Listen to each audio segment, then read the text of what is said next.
गिबिथारावनो नोंथांमोननि बे मिडियामनि जुगिदै फंनैसो बाथ्रा बुंनो मोननायनि थाखाय साबायखर जासिग्रोदों। गोबाङानो सोंबाय थादों जे मैयानि गोदान पार्टी दानाय XNDP फरामनि नेतृत्वआवहाय गोदानै पार्टी दाजानाय अल्टारनेटिभ पार्टी अफ बड'लेण्ड बेखौ मानो दानाय जाखो, मानो दाखो, गोबां सोंलु एखेबारे सारा मा बुङो मा बुङा। दा गिबिथारावनो आं बुंनो साननाया बेनो, बिथांमोनहा मानो दादों मानो दायाखै, निस्सय बिथांमोनाव माखासे एजेन्डा थानो हागौ, किन्तु आंनि नोजोराव व्यक्तिगत आंनि नोजोराव आं होननो सानदों दिनै जे दिनै XNDP फरामा फिन खनसेबाव ज' जानानै लाइक माइन्डेड गोबां बोसोर अस्त्रजों दावहा नांबोनाय गोबां हाजार हाजार बर'फोर खहा जानाय नस्थ जानाय बे दावहारुफ्रा बिटिआर एकर्डनि उनावबो नांगौ बादि सेटेलमेन्ट मोनैनि जाहोनावनो एक नाम्बार जाहोना बेनो जे बिथांमोना दिनै बे पार्टीखौ दानानै लानो गोनां जादों खोमा आं सानदों। खारन जोङो नुबोबाय थांनाय 17 बोसोर BPFनि गभर्नमेन्टनि आमोलाव थामहिनबा हाग्रामा बिथांनि नेतृत्वआव BPFनि नेतृत्वआवहाय NDPनि इसुखौ सुफुंजानायखौ जों नुवाखै।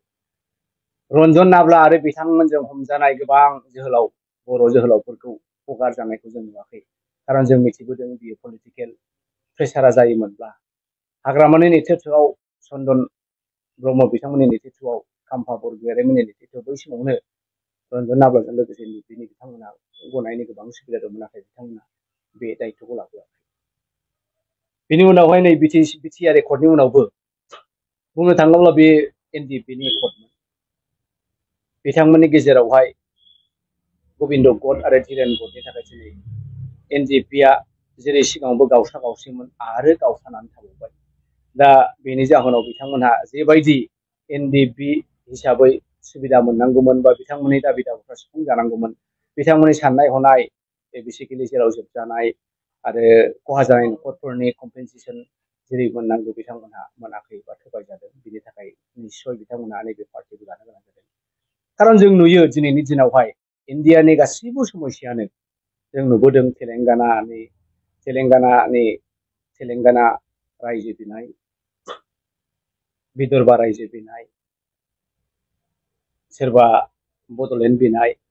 बे गासैबो पलिटिकेल प्रेसारजोंसो जाबोनायखौ जों नुनो मोनदों। आरो जोंहा पलिटिकेल प्रेसार गैयैखाय जोङो दिनैसिम बड'लेण्डखौबो सोरजिनो हायाखै। दा थिग बेबायदिनो जे रन्जन नाब्ला आरो NDPनि गोबां खेदारफ्रा दिनैसिमबो जेराव दङ, बिथांमोननि जानानै रावबो पलिटिकेल आनसलिक दलफ्रा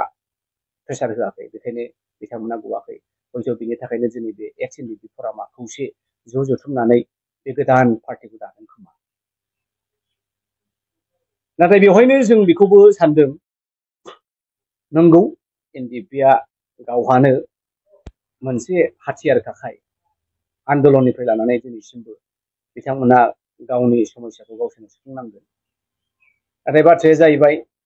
बिथांमोना दिनैहाय जाय पलिटिकेल फरामखौ दादों,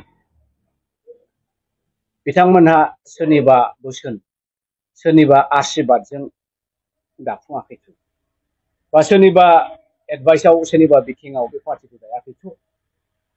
दा गोबांनि स्पेकुलेसनखौ नायोबा, गोबांनि बुंसोलायनायखौ नायोबा हयथ'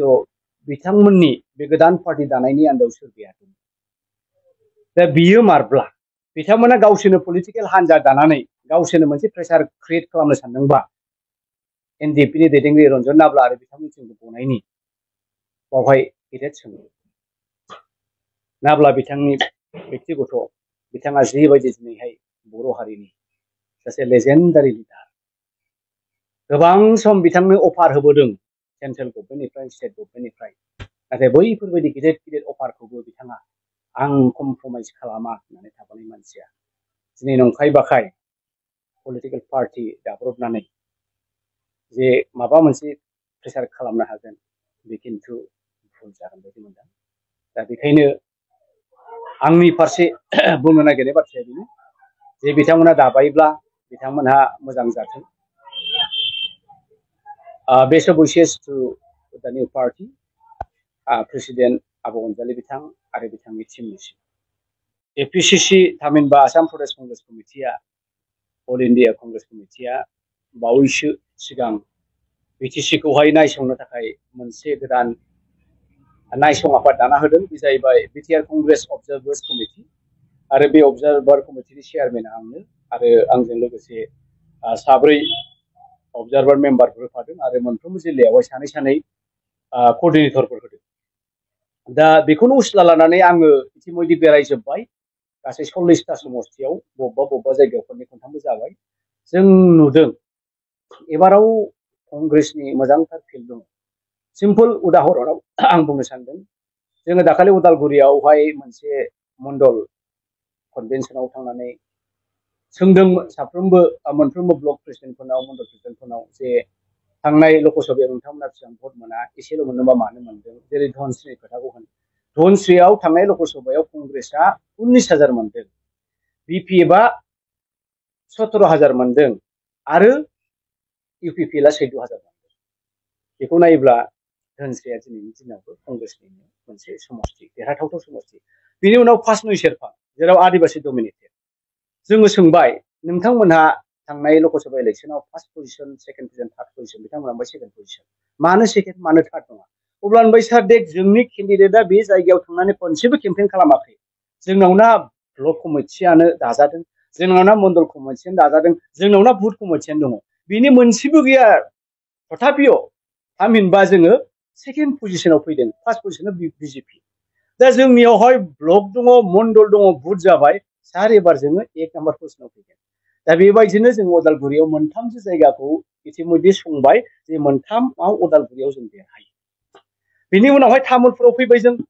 तामुलपुराव जोङो मोनबायावहाय मोननैया सियर जानांगौ आरो बाक्सायाव जोङो मोनसेया मोनदों अब्ला उदालगुरियाव मोनथाम तामुलपुराव मोननै मोनबा बाक्सायाव मोनसे 6टा जाबाय चिराङाव काजलगावआ जोंनि मानास सेरफाङाबो जोंनि आरो मोजाङै नाजायोब्ला जोङो नैनि सिमायाव दहाय थांनानै फैदों जों बाहायबो मोनदों अब्ला बेसेबां जाखो मोनथाम जाबाय 6 आरो 3 बेसेबां 9टा आरो क'क्राझाराव खुनु उफाय गैया मोदाय रुजाब्लाबो जोंखौ रावबो फेजेननो हाया बे 12टायाव जोङो मोनथाम 100% सियर अब्ला बेसेबां जाखो नै जों गभर्नमेन्ट दायाब्लाबो बे बारावहाय जोङो गभर्नमेन्ट दानायाव थाफागोन आरो रोखा जाबाय जोङो दहायनि सिमायाव थांबाय नुबाय ब्लकनि वार्कारफोरजों रायलायबाय लिडारफोरजों रायलायबाय जे बिथांमोना एबारावहाय फ्रेश केन्डिडेटखौ बिथांमोना बिजाथि महरै होनो नागिरदों दा बियो खालिनि सिमायावल' नङा नोंथांमोनहा चिरां 14खौ नै अमियआ सासे गोदान लाइमोन जौगाफु लाइमोन ओंखारबोदों एनस बिथाङा 13 चिरांनिफ्राय गेलेगोन बिथाङाबो गोदान मोखां दा मोनफ्रोमबो समस्तियावनो कंग्रेसआ साफा साफा गोदान फ्रेश रावजोंबो दाय फोदै गैयै केन्डिडेट दा बेखौ नायोबा जों सानदों एबारावहाय रायजो राजाफ्रा जोंखौ अनसायगोन खारन नोङो निसिमानि खोथाखौ बुङोब्ला जेम्स बिथाङा बिटिसि सोरजिजेननायनिफ्राय दं सामफ्रोमबो जि जेम्सआ मोननांगौ बिथां नङाना सोरबा सासे बर' लाइमोनाबो गोदान समाव मोननांगौ दा बेफोर गासैखौबो कनसिडार खालामनानै जों सानदों एबाराव कंग्रेसआ गाज्रि जानाय नङा मोजां